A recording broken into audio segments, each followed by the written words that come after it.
We're born in the moonlight. Ain't no fantasy. Can't breathe in the sunlight. Hello Aromas, this is Aromie here. Welcome back to Changeling. We're here in Corvin's route and we're just telling him that he's like crazily clumsy and he's very flirtatious. She didn't exactly say flirtatious, but she might as well. You at least believe me about the other day. I mean with Donna. I've been worrying about that a bit. I guess I do, though I can't say I really understand why a wizard is the one handling exorcisms. Isn't that more what priests do? Well, I guess it depends on what's being exorcised. So you were exorcising something that wasn't a ghost. Yeah. This world really was fraught with danger, wasn't it? I'd been contemplating things like being attacked under bridges or dark alleys, but that wasn't the only threat, clearly. I wonder what other things I need to be worried about on a daily basis. Hey, I realized I had zoned out again and immediately looked up at him. You know, you haven't texted me at all yet. Oh, I forgot he gave me his number. Oh shit! What the fuck? It's my problem! I'm the dum-dum. Has been waiting for me to text him all this time. Sorry, I guess I haven't had a reason to. Nothing major has happened since that springing thing. You could still text him so he can have your number. You could always text about your research. If you're not making much progress, maybe I can help. It seems dumb to ask about general information when I don't even know specifically what I'm looking for. Besides, I usually just ask Allie if I need to know something. Then you could always just text to say hello. I could. I gave him a pained smile. I don't really text people for fun much. In any case, I've been going home passing out right after school nearly every day. You're passing out every day? Are you okay? I mean, I've been going to bed early. Oh, right. That makes more sense. He looked enormously relieved before giving me a sheepish smile. I seriously can't figure out if this guy is really smart or really dumb. Haven't you been sleeping well? It's more like I've been paranoid about sleepwalking my way out into the woods again. Well, you know, major upheaval in life tends to lend itself to weird dreams. I guess I've always just been thinking about my situation a lot. It's been hard to relax. Weird dreams, huh? Yeah, nothing to worry about really. He watched me curiously. Any other issues? I mean, other than weird dreams? Any other weird things happening? You mean besides finding out magic is real, discovering a hidden library in the school, and getting to know some goofy wizard that does exorcisms? I'm not goofy. He's so cute. I laughed. No, nothing else weird then. Why? Oh, no reason. Just after the Spriggan thing, I wanted to make sure there wasn't anything else bothering you. Hey, why don't I help you with your research this afternoon? Maybe some guidance will help put you on the right track. Would you like to meet up here after school? Sure, I guess. I don't really mind. It might be nice to have company. Oh, he's so cute blushing. Corvin suddenly grabbed my hands and whoa, and squeezed them with a brilliant smile on his face. It's a date. I have to run to class now, but I'll see you this afternoon. Hey, you can't casually say it's a date. He hopped up and bolted for the door, waving over his shoulder. Oof! Okay. I watched him trip over his own feet and go stumbling forward into the hall, arms pinwheeling, before he finally regained his footing and darted towards the stairs. Maybe I should catch up with him and walk together.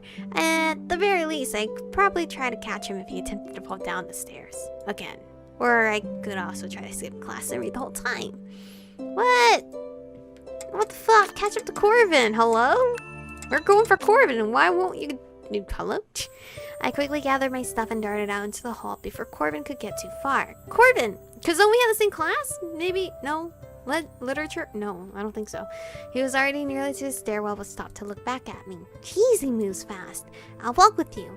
I mean, if you don't mind. Of course not, I don't mind at all. He waited for me to catch up and we started down the stairs together. I shivered and glanced behind me as a chill ran down my back. You okay? Yeah. You know, I've noticed that there's this weird draft right at the top of the stairs. It always startles me, even though I know it's there. Oh, that's Margaret. I stared at him. The draft has a name. Well, it's not a draft, it's Margaret. You know, former teacher, gray hair, glasses, looks adorable, always says hi. Are you saying the draft is a ghost? Yep. Why can't I see her? Not sure I wanted to see ghosts, but still. I was curious. Corvin just shrugged in response, toward the edge of his scarf as we walked. Even I can't see all the spirits here. Just a few. You say that like there are a lot. There are. So that's why William went crazy, because it was actually like a teacher, like a human ghost, not just a random blob. All people who died here. He just laughed at that. You're so concerned. That's cute. I made a face at him. Not all the ghosts here are spirits of dead people. There are other types of cryptics too. You haven't noticed. Well, I started down to the next landing. I mean, I've definitely seen some weird things. Faces staring down at me from trees, disembodied hands. Ugh. Waving from the windows. That's fucking weird. Things moving out of the corner of my eyes, but I just catch flashes of things. Nothing that looks solid. Nothing I can really see clearly. And have you noticed that some corners or rooms are weird? They just give you a bad feeling. I mean, there have always been a lot of stories about the school and weird things happening. I just shrugged them all off until recently. But still, it's hard to know how much of it is stuff that's really there versus me being paranoid. Besides, if I can see all the other ones, why can't I see her? Certain types of cryptics are only visible to people who are attuned to their spiritual wavelength. Like, how can you only hear a radio station if you're tuned into it? Normally, I can't really see spirits of the deceased, though. I can see Margaret because I'm so used to her already. I guess that with a lot of exposure, you can gradually become attuned to her as well. I glanced back at the top of the stairs and shivered. But if you want to know more about ghosts like her, you should probably ask William. Why William? He has more experience with that type of spirit. I mulled this over as we reached the bottom of the stairs. It's creepy there's so many things I can't see, and I'm gonna keep it that way. I'm struggling to cope with the ones I can see. There's no reason to be creeped out. Not all ghosts and spirits are bad, you know. Even that Spriggan may not have had ill intent. There are just some beings we can't understand very well. Which is weird considering we're also cryptics. Different types of cryptics have different cultures, motivations, and obligations. Just because you're part of the bigger group doesn't mean you always understand what the others are up to. Talking to Corvin was always a strange experience. Sometimes he acted completely daft, and others he sounded so knowledgeable. I couldn't quite figure out which side of him was the real Corvin. Or there's both Corvin. I guess that does make sense. I sort of imagine cryptic society as more homogeneous though. Nope, but you'll learn. He took my hand and squeezed it. You're very, touchy with my hand. I'm not gonna complain about it, but I might get mixed signals, sir. I'm really glad you've started accepting us. I'm not gonna be like, I don't have a choice. I'm just glad you have accepted me as well. Well, I guess you guys aren't all that bad. I kind of want to choose this choice, but I don't know if his route is like Mark, where you can either get like the best choice, the good choice, or the bad choice. So hopefully I'm praying this isn't it. I'm glad you've accepted me as well. Maybe? I'm just glad I've been accepted as well. Going at this alone would probably be a bit stressful, to say the least. I kind of really like the silly one though. Let's see what that one does. To be honest, I was really nervous about the whole thing at first, but I guess you guys aren't all that bad. Does that mean you're starting to like us? Well, I don't know about all of you. I mean, Danny's okay, and Elliot, and me? Well, I shrugged. Really? You're okay when you're being quiet.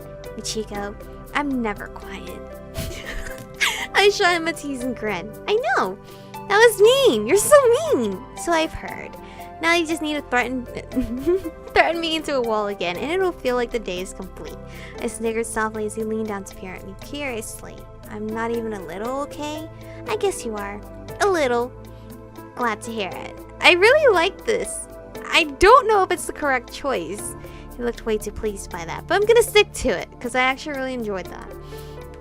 Watch me, get friend-zoned. And I will know why, because all these choices I'm picking are incorrect. Anyway, my class is this way, so I need to go. See you this afternoon. Sure, see you. He went speeding down the hallway at his usual breakneck speed, and nearly ran straight into an open door. Typical Corvin. Hi, Corvin. Cor, you're having lunch with us, right? Hey, Cor. Hi, Ray. What's up, James? Sorry, Em. I already promised someone else. As usual, of course, the grannies followed him as he ran. At least stay and listen to the answer if you ask someone what's up. Corvin, Beltran. Beltran? Beltran? Beltran. I'm assuming not Beltran. That sounds weird. No running in the holes. Sorry, by the way, love that tie. He sort of slowed to a jog as he passed the classroom. Ferretti didn't even seem put out. Then again, he did get a tie compliment out of the whole thing. I shook my head and smiled. Oh, it's you. As I turned away to head to my own class, I spotted Kara, standing a short distance down the hall, glaring at me. What do you want? Or, I'm kidding, I know what you want. You want Corvin. Sorry. Ugh. If it wasn't Spencer raining gloom on everything, it was her. I did my best to ignore her as I walked past. Luckily, she didn't seem interested in picking a fight first thing in the morning. She's gonna do it later. I made it to literature just in time and slid into my desk right as the bell rang. My mind, however, was elsewhere. When it comes down to it, I guess I'm getting used to the weirdness. At the very least, I started categorizing the weirdness according to normal weirdness and weirdness. That was a lot of weird in one single sentence. Okay, we still got time. Also anticipating my dad to call me and like ruin the moment of recording. Corvin, for example, was starting to fit more into normal weirdness, but one of the other things on my to-do list was to figure out which category me being fit into. Grades, fairs, exorcisms, and my weird classmates. There was too much in my mind. Focusing on class was impossible. After the morning onslaught, I managed to drag myself to the cafeteria. As usual, Allie was nowhere in sight, and Corvin was at a table drowning in the sea of people. I felt sort of bad for him sometimes. He waved helplessly from within the throng before a guy twice his size jumped on his back, and the group erupted into shouts and laughter. I waved back, holding in a laugh of my own at the way he flailed. It was like watching a turtle that had fallen on his back and couldn't get up. Michiko, over here. I made my way away. I made my way away from Corvin over to Ellie and Danny's table instead. I had been adopted somewhat into the group. Thankfully, most of the initial buzz about being that girl who vanished at one time had died down for the most part, and so they no longer had to shield me from questions because they're so sweet. It feels like forever ago since we've seen you, Danny, or like actually you're out. When did I even start this game? Did I start this game in the beginning of the year? Or roughly around the beginning of the year? And it's almost the end of the year now? Hi everyone! Elliot moved and let me sit between him and Danny, my usual spot. I flopped down silently, only half paying attention. James and Raina were talking about Halloween next week, and how they were having some kind of party. Danny was trying to get outgoing. Sometimes I didn't know how he could chat so casually with people. Every time I tried to talk to someone who wasn't in the club these days, I just found myself wondering what would happen if they knew. Or if I slipped up and said something I shouldn't. What would happen then? And when my mind ventured down that road, I thought of Spencer. I just wondered, Michiko? Michiko? I blinked when I realized Elliot was leaning close, watching me. Wow, you're seriously out of it. Everything okay? Oh yeah, I was just thinking. Well, yeah, it took me about 5 tries to get your attention. What's on your mind? I'm just thinking about things. Things? Sounds mysterious. What kind of things? Things I can't talk about here? Wait, do I be honest or not? I mean, it's Corvin, though. Not Corvin, shit. It's Elliot, though. We should be honest with him. Just family stuff. My creepy brother, you know? Oh, the evil twin, right? Yeah. Well, it was wrong. I actually had just been thinking about him, more or less. I glanced at the others and nodded their way. I gave him a small smile and leaned on my arms. Looking forward to the holiday. I used to really like it.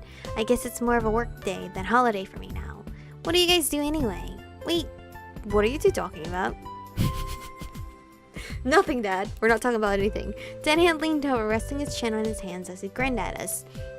Is it okay to exclude the other two out of this conversation, or are they talking to each other? Anything interesting? No, just Halloween.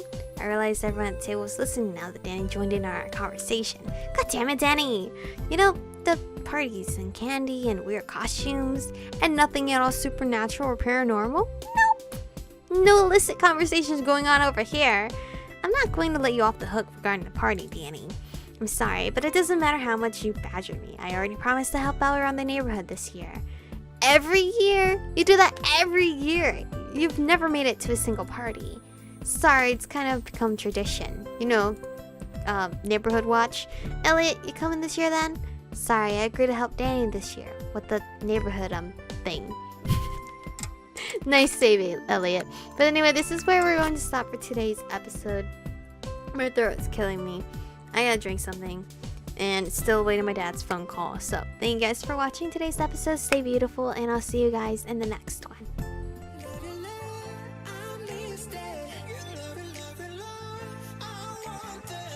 Touch it,